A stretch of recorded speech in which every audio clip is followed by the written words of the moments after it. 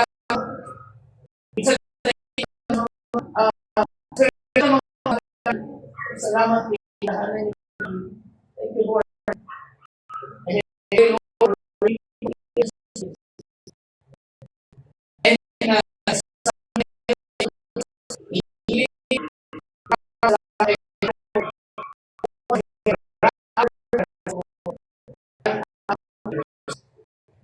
according to the thank you, Father. We deserve all glory and honor, O Lord. And I pray this in Jesus' name. Amen.